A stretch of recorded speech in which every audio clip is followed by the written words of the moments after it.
Today we are going to review a 2023 Cadillac Lyriq. This is a Husman Bros exclusive.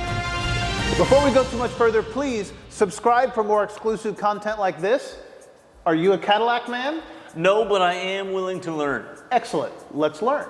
In everything, we should start in the beginning, and I would say that this is the front of the car and therefore the beginning of our review. So tell me about the front. Yeah, it's a good place to start here. The grille, obviously, an electric car has no need for a grille, but I love what Cadillac has done here. They made this grille look on the front of the car, and it really just carries over that theme that you would have from a motorized vehicle. But this is all lights.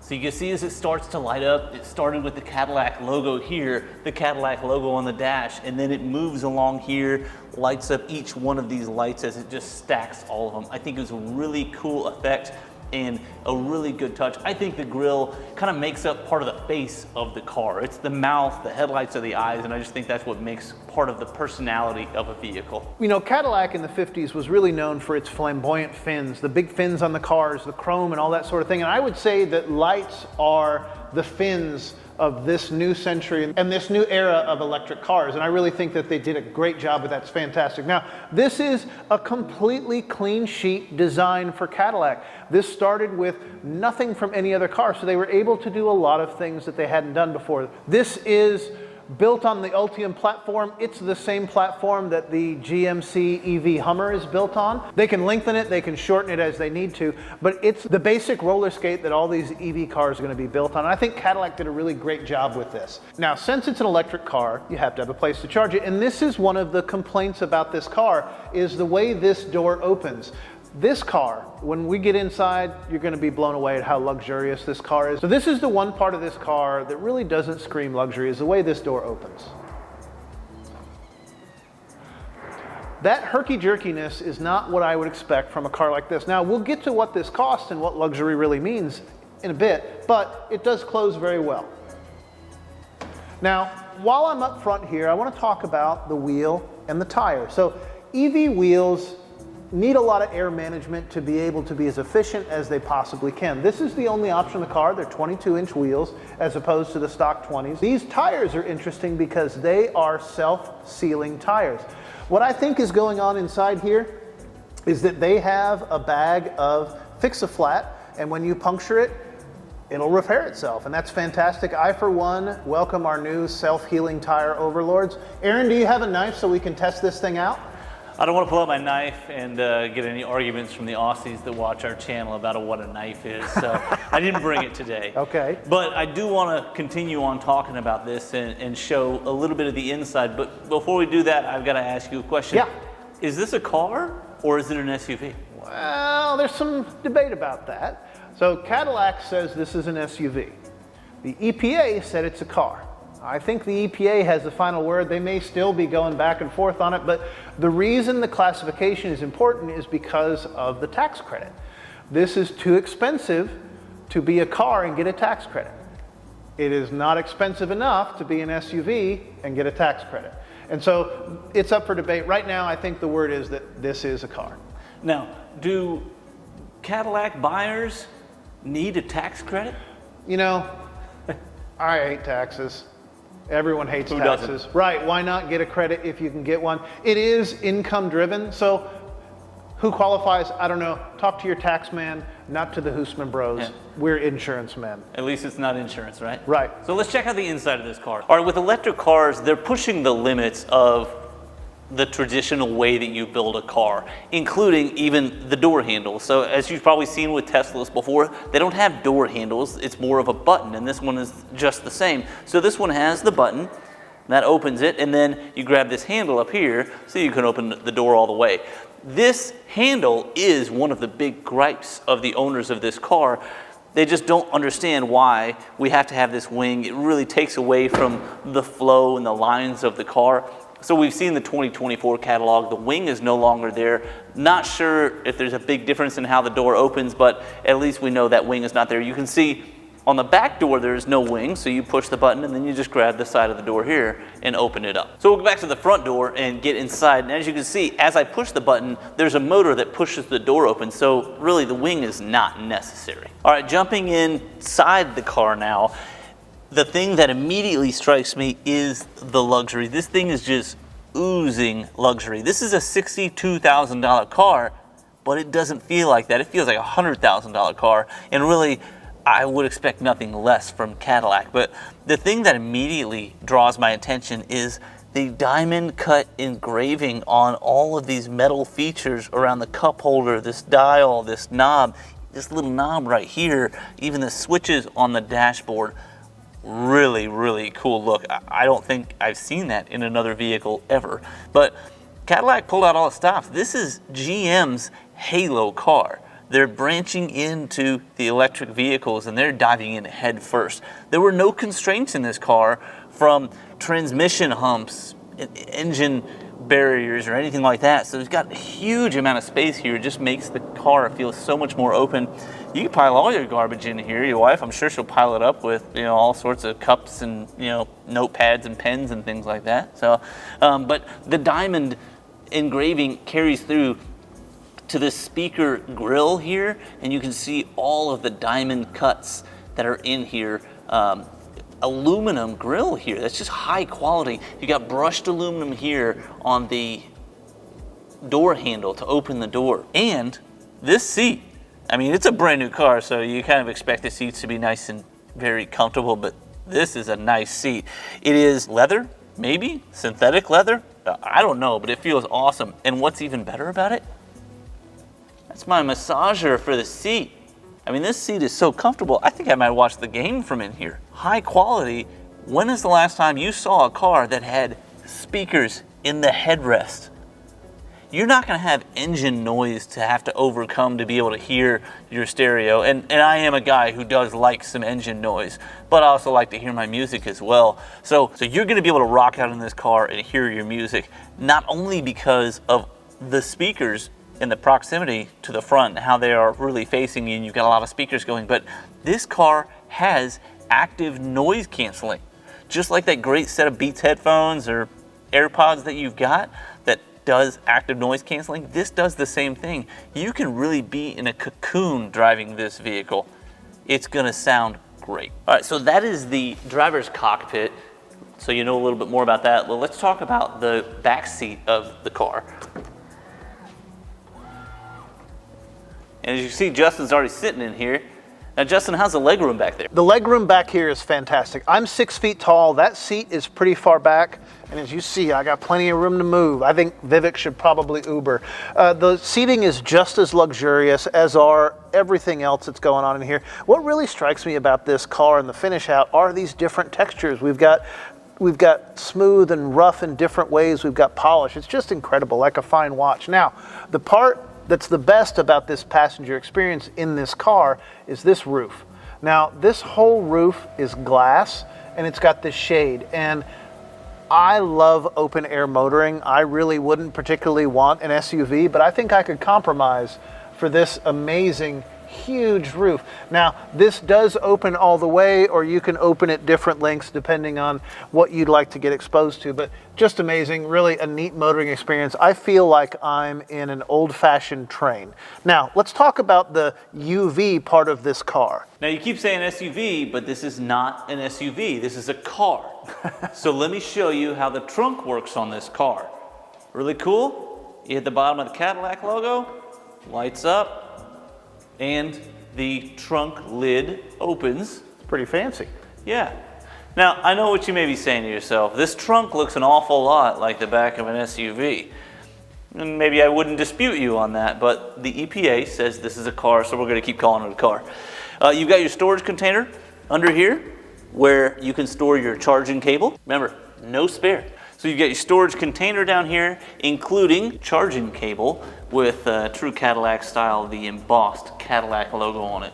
Very G. Now it comes standard with a 32 amp charging cable, and that's good for charging at 21 miles per hour. Now that's what comes standard with the car, but of course many Cadillac owners do choose to install their own wall box so that they can charge at a much higher rate. And Cadillac does give you a $1,500 credit to install a wall charger at your house. Now, is there anything else we need to talk about on this car? A couple little things. When it comes to electric cars, one of the things that you notice is the different shapes that they're coming in, not just for design's sake, but for efficiency's sake. These cars are all about miles per gigawatt, and all these little wings and dams were formed in the air, not formed in the air tunnel, but came from the testing in the wind tunnel. And one of the parts that I like best is this little body color piece here. On most cars that would be glass, but on this it's this body color, and it flows with those lights really, really well. Now the last thing I want to talk about on the outside of this car are the windows. So these come factory tinted, this shade.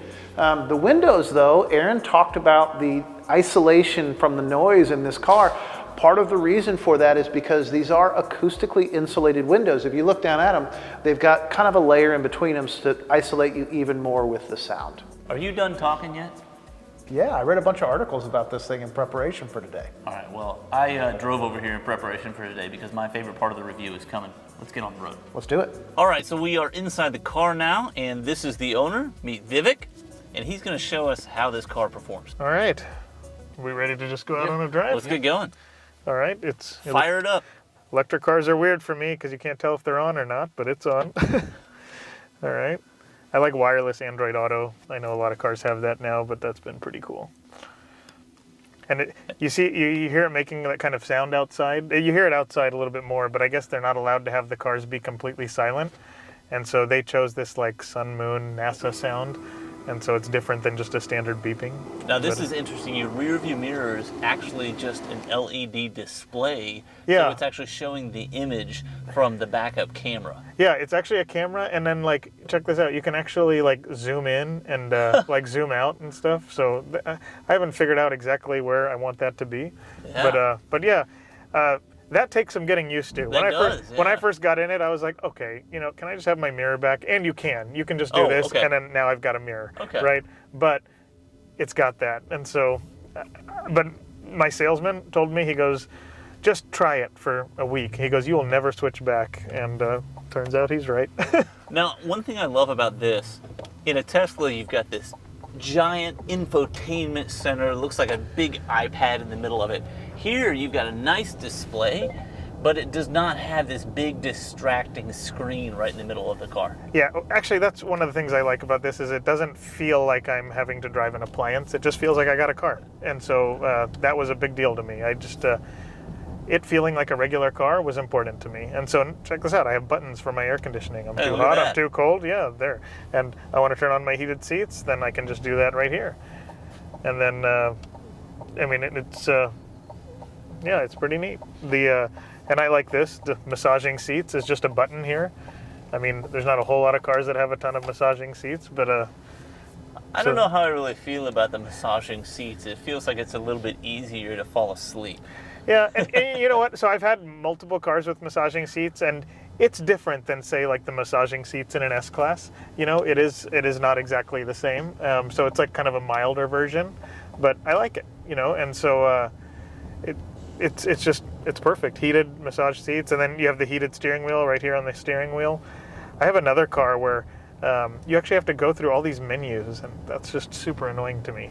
Yeah. And actually, this is an Android Automotive based screen, and so I actually have Google Maps here, so I can actually. Oh wow. Yeah, so I can just straight up use Google Maps. And is it all voice activated? Yeah, I can read whatever I want. I can go tell it to take me home, to take me to the garage, take me to my mom's house, things like that. And so. Yeah, I mean, but I use Android Auto. I'm just kind of it's just a familiar interface, and so that's what I use on everything. And it's been working great. I really enjoy it. And one thing that got me, the materials in this car are nice. It's not what I expected from General Motors and from Cadillac. Admittedly, I had, I guess, lower expectations. But when you get in this car, just like you guys pointed out earlier, it's all premium materials. This is all metal, metals and It's just very limited to no use of plastics, which is great because I really hate that, in newer cars. Absolutely. And so this just feels like I got in a premium car. It didn't feel like I'm driving an iPad. It just feels like I'm driving a regular car.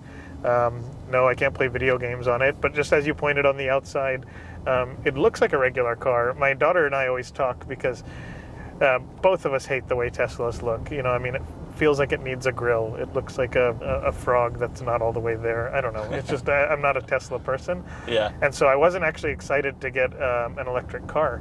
And then when this one came in, I was surprised. I thought it was just going to be like kind of a toy or a parlor trick, and I quickly made it my daily driver. Yeah. It's just a nice place to be. It feels like a nice place to be, and it doesn't feel like I got an electric car. The only thing is, being my first electric car, so I haven't used the brake yet. So see, this is Ever? No, I haven't yet. So and I'm not on one pedal driving. So you can set it on one pedal driving where you apply the gas and then you let off and it's braking, right? And it's slowing down. But there's this regen paddle on the steering wheel and it's pressure sensitive. So like watch, if I push it harder, it's going to slow us down a little bit harder. It's not all the pressure of a brake, but it was enough to stop. I mean, the way you're driving. And so I'm not exactly sure. So I know that that's not using the brake, but I'm wondering if when I use the brake pedal, is it actually a combination of what the regen paddle and regular brakes are, or what are we doing here? But I did notice that when I use the regen paddle, it does trigger the brake light. But see, like that's plenty. I mean, and that was light. It's pressure sensitive. I was only doing it a little bit. Yeah, you can probably see me from the back seat leaning forward because of the pressure of the car slowing down. Muscle memory, and I hopped in a manual transmission car at home, and then I got in and I started hitting this to slow down. I was like, okay, I need to pay attention for a second, but yeah, no, it's been pretty nice, and I mean it's a simple car, and it's a nice place to be, and I feel like for what it cost, we got really great value, and so it exceeded my expectations. I wasn't even sure I was going to like it, and I didn't even know what it was because we did that whole website reservation thing, and we ended up with 2 of them, and I'm really glad we did because I really like it, and I mean I feel like there's not a better value out here. And I always tell people, okay, so it's not as fast as I thought it would be, but because it's an electric car and you read all these things, but it's still got plenty of power. So it still moves. So, probably wear your seatbelts in the back and ride along with somebody in this. Yeah, but and every time I've given someone a ride, they're like, "Yeah, that's plenty fast." And so I mean, it is very peppy, and so and I've driven it at excessive speeds for a while, and it was just fine. It performed well. So how many pounds does this car weigh? So on the title, it actually says 5,900. Wow, that's a heavy car. Yeah, I mean, it's almost 6,000 pounds. That's a really crazy heavy car. And maybe that's why it's so smooth. Like if we get on the highway, it's a lot smoother than on these roads, because here it's throwing a lot of weight around. But when you're on really smooth road, it feels like you are just gliding. And so that's been pretty neat. Whereas if I get in like a Model X or something like that, it feels like I'm driving something rickety. Like it just, the ride quality is very rough. And so that's what I was pleasantly surprised at, is it didn't feel like I had to make all these compromises to drive an electric car, and it doesn't feel like I'm driving something very strange or anything like that. So, all right, let's see this thing take off. All right, so here, and it's quiet. It's not very eventful, but I mean it moves pretty fast. 60 miles an hour there. Yeah, 75. Yeah, so it moves pretty quick. And now that I'm sitting in the back seat a little bit longer, a couple of things that I'm noticing are we've got the quick charging ports here instead of USBs. And then we've got a full 110 plug back here. So whichever charger you brought with you, you'll be able to plug in back here. When I told one of my friends that I got this car, she goes, "Oh, you're Cadillac years old now?" And I was like, well, yeah. And so this is definitely not the exciting Cadillac. This is it's a very luxurious and comfortable place to be, enjoying that aspect of it. All right, so Vivek is kind enough to let me drive this car, and I'll be honest, I have not driven many electric cars. I drove my friend's Tesla once, and he put it on the autopilot mode, and it nearly crashed itself into a curb. So I'm hoping we do a lot better than that this time, otherwise you're going to get some real fun video. I'm going to go ahead and put my phone in the charger. And this is really nice. It slides right in there, nice and nice and tight, really good quality there, of course. And we'll go ahead and put it into drive. Yeah. All right, I'm gonna see how fast I can get up to 150 miles an hour in this thing. Really quiet, that's kind of disturbing. I'm not used to driving a car that is so quiet. Now, I did watch Vivek, so he could show me how to use the paddle shifter for the regen braking. Not sure I'm gonna drive this long enough to get used to that, but we're gonna give it a try. It's eerily quiet, isn't it? Eerily quiet. I got the massage seats on. This is quite an experience. I got the heated seat going.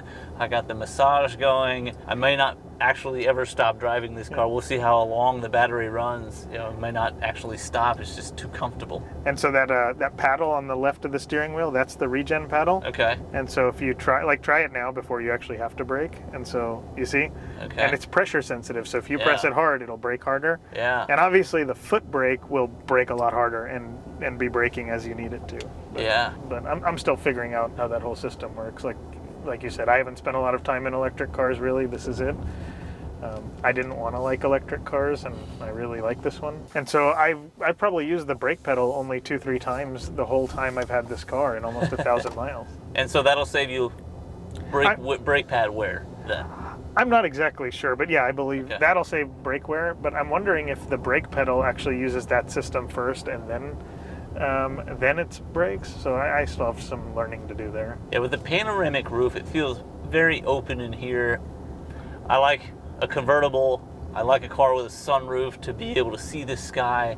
It's nice to have, and so that helps this feel really open. A lot of light in here, really nice. I'm sure this is great even driving around at night, being able to see the sky above you. Love the big map here just to tell me where I'm going, and I can switch this front display. Right now it's showing me a gauge, so it looks like a traditional car, but I can get very electric and very new age by putting my map right in front of me.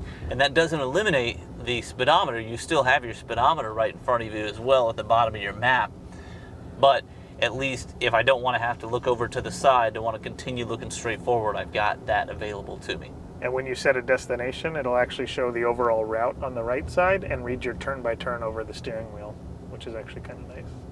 All of the features they've built in, they've done a lot to make it very comfortable in here. I can see taking this car on a road trip. It would be a lot of fun. I know electric cars get a lot of hate for not being able to go far enough on a road trip. I personally can't get behind the idea of having to stop somewhere for an extended period of time to be able to charge a vehicle up as opposed to just gassing up and continuing to go. But if I had just a few 100-mile trip to take, this might be the car I'd want to take. Really smooth ride. Steering wheel, very smooth too. It's got the leather all around the back of the steering wheel, so it just really slides nicely through your hands. And it's heated too. If you haven't driven a vehicle with a heated steering wheel, you really haven't lived. On a cold day when you got to get in a car and you got a leather steering wheel that is freezing as well, it is nice to be able to have a heated steering wheel. That is something I have experienced before and would recommend. 10 out of 10. I know I've got the paddle shifter, but it's hard for me to get out of my natural habit of using the brake pedal. Yeah, I know. Same. I was thinking. I'm going to try and remember it as I make my last turn here. All right, I'm going to do a little jump to hyperspace here. Whoa, nice. And brakes. Wow, gets up and goes and then slows real fast too. All right, well, I could probably drive this thing all day, but I know Vivek has things to do, and we should probably go ahead and pull over so we can wrap this video up. So that's the Lyriq. What do you think? I like it. I might have to get my name on the list and get one of these. I think that's going to be a long list. Now, we didn't talk about it a whole lot in this video, but this is the launch edition, and it is the two-wheel drive, 340 horsepower version. There is an all-wheel drive or four-wheel drive version. It's going to be 540 horsepower, and I think that option is maybe $3,000 more. So if there's a list, that's the one I would get on. Yeah, I would say so, because I don't believe these cars are going to be $60,000 for too much longer. This is a lot of car and a lot of luxury for $60,000. I mean, it'll run laps around your Tesla. This is night and day, better build quality than a Tesla. All right, if you want to argue with that, leave a comment down below. And if you have any specific questions about this car, Vivek is a good friend of ours, and we would love to answer those questions for you. So leave those comments as well. Thanks so much for watching. We'll see you next time.